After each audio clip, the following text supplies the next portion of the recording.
품격 있는 아재매 여러분 안녕하십니까? 빨간 아재입니다. 공수처법이 국회 본회의를 통과해서 빠르면 내년 7월에 이 공수처가 설치됩니다. 특히 마지막 여야 4+1 협의체에서 최종 수정안을 발의하는 과정에서 이 일부 조항에 대해서는 검찰에서 또 반발을 하기도 했기 때문에 그 내용도 깊이 있게 한번 살펴보겠습니다. 먼저 공수처의 조직 지위를 한번 보죠. 공수처는 독립기구로 설치됩니다. 공수처법에 이 독립성을 보장하는 별도의 조항이 있고요.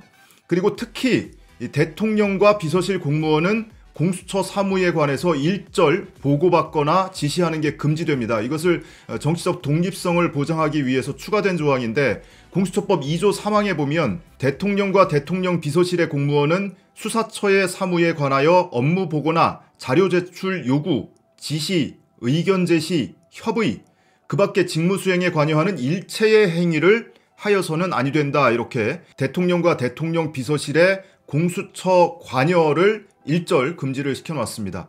그리고 구성은 공수처장과 차장을 포함해서 검사 25명에 불과합니다. 그리고 수사관이 40명, 맥시멈 40명까지고요. 그리고 사무직원을 20명까지 둘 수 있게 되어 있습니다.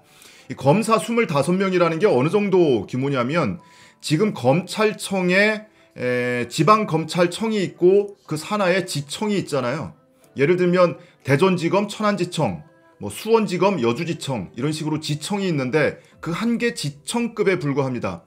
예를 들어서 수원지방검찰청에 검사가 110명입니다. 정원이. 그런데 수원지검 산하의 안산지청은 검사가 57명이고요. 성남지청은 47명이에요. 그런데 공수처는 25명까지만 둘 수 있게 됐습니다. 그것도 처장, 차장 포함해서. 그러니까 굉장히 작은 조직이다.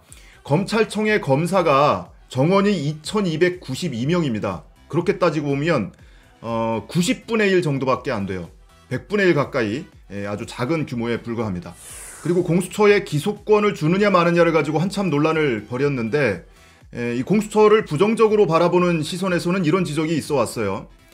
검찰을 개혁하는 이유 중에 하나가 수사권과 기소권을 동시에 가지고 있는 무소불위의 권력을 갖고 있기 때문에 이걸 개혁하기 위해서 수사권, 기소권을 분산하자는 게 검찰개혁의 취지 아니었냐. 그런데 공수처에는 어찌하여 수사권과 기소권을 동시에 주려고 하느냐 이렇게 지적이 있었죠.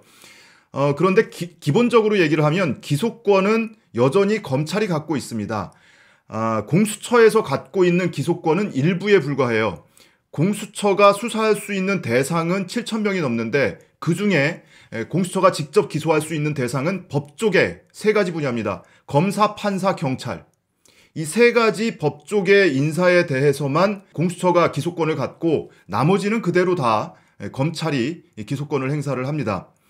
기소 대상을 구체적으로 보면 일선 판사는 물론이고요. 대법원장, 대법관까지가 기소 대상이고 검사는 일선 검사와 검찰총장까지 그리고 경찰관은 수사 대상인 경무관급 이상까지가 이 기소 대상입니다. 그리고 수사 대상을 한번 살펴보죠. 수사 대상은 고위공직자 7천여 명과 그 가족이 해당됩니다. 고위공직자 7천여 명으로 시작을 하는데 공수처 역사가 계속 가면 갈수록 수사 대상자는 더 늘어날 수밖에 없어요. 왜 그러냐면 현직 공직자뿐만이 아니고 퇴직한 고위공직자도 재직 중에 저지른 범죄에 대해서는 수사 대상이 됩니다. 그래서 퇴직자까지 포함한다. 다만 그 수사 대상 범죄는 재직 중에 저지른 업무상 범죄, 직무상 범죄에 국한된다. 이렇게 이해를 하시면 될 것 같고요. 그리고 가족의 범위는 고위공직자 본인과 배우자, 직계 존비속까지입니다. 존비속이라고 하면 부모와 자녀까지가 해당이 돼요. 다만 대통령은 권한이 크기 때문에 이 가족의 범위도 더 넓게 잡았습니다. 배우자, 직계 존비속은 물론이고요. 사촌인의 친족까지가 이 수사 대상입니다. 그러니까 과거에도 보면 대통령의 친인척 비리도 꽤 있잖아요. 그래서 부모가 어디 가서 뇌물을 받을 수도 있고 또는 자녀가 어디 가서 이권에 개입할 수도 있고 또는 조카가 어디 가서 또 이권에 개입하고 공무원 직무에 해당하는 부정청탁을 받고 돈을 받을 수도 있고 이렇기 때문에 대통령은 사촌인의 친족까지가 이 수사 대상입니다.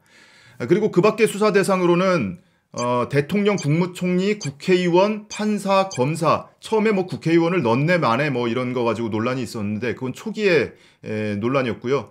국회의원 당연히 포함됩니다. 그리고 차관급 이상 정무직 공무원, 경무관급 이상 경찰관. 이 경무관급 이상이면 도대체 누굴 얘기하는 건지 헷갈릴 수가 있는데 여러분 사시는 마을에 경찰서가 있죠. 경찰서장이 총경입니다, 보통. 그러면은 경찰서장보다 한 단계 위 직급이 경무관이에요. 그러니까 경찰서장까지도 이 수사 대상이 아닙니다. 한 단계 위가 경무관이고, 경무관이라고 하면 지방경찰청의 한 차장 정도가 이 경무관이 됩니다. 그리고 감사원, 국세청, 공정위, 금융위원회의 3급 이상 공무원, 그리고 현직 장성급 장교 등이 해당됩니다. 그 다음에 수사 대상자가 많은 순으로 분야별로 보자면 판사가 가장 많습니다. 판사가 3,000명이 넘고요. 그 다음에 2,000명이 넘는 검사, 그리고 장성급 군인, 그 다음에 300명이죠. 국회의원, 그리고 청와대의 비서실, 안보실, 경호처에 근무하는 3급 이상의 공무원도 해당이 됩니다. 그 다음에 경무관 이상의 경찰, 그리고 중앙행정기관의 정무직, 뭐 이런 순으로 이 수사 대상이 됩니다.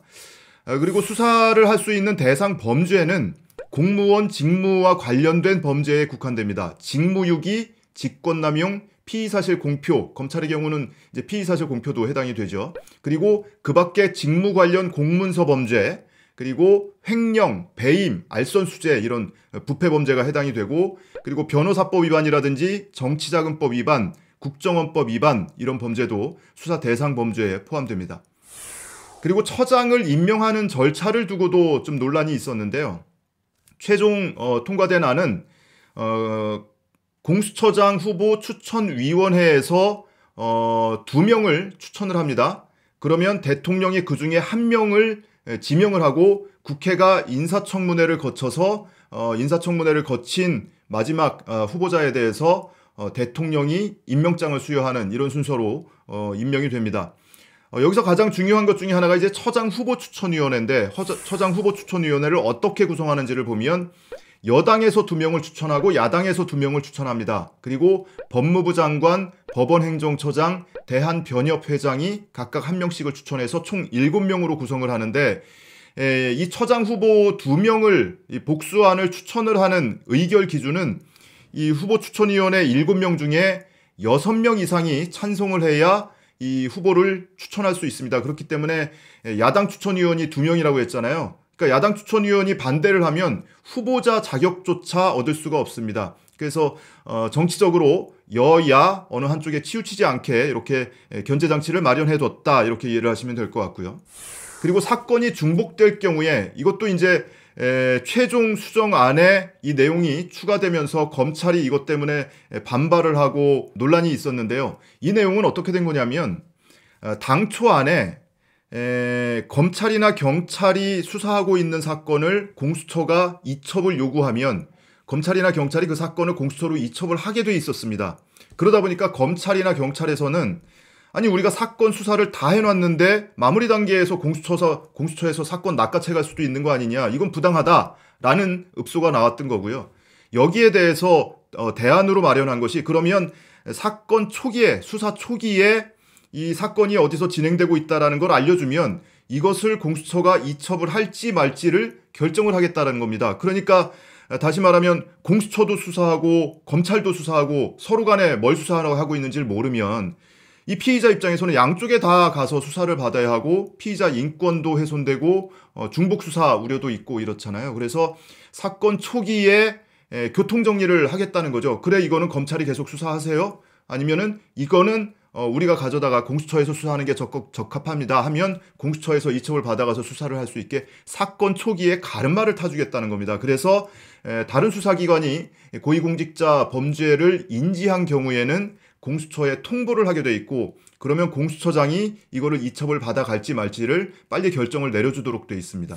그리고 마지막으로 공수처법이 국회에서 표결에 붙여졌을 때 반대한 의원이 14명입니다. 지금 명단을 보고 계신데 전부 바른미래당 소속 의원들이고요. 물론 이 중에 상당수는 분당이 되는 새로운 보수당 소속에 이름을 올리고 있는 의원들이 또 상당수가 있습니다. 그리고 기권한 의원이 3명인데 민주당의 금태섭, 바른미래당의 김동철, 이상돈 이렇게 3명입니다. 그런데 금태섭 의원의 경우에는 이 윤소아 의원이 대표 발의한 최종 수정안에 찬성을 했습니다. 다시 말하면 공동 발의자로 이름을 올렸어요.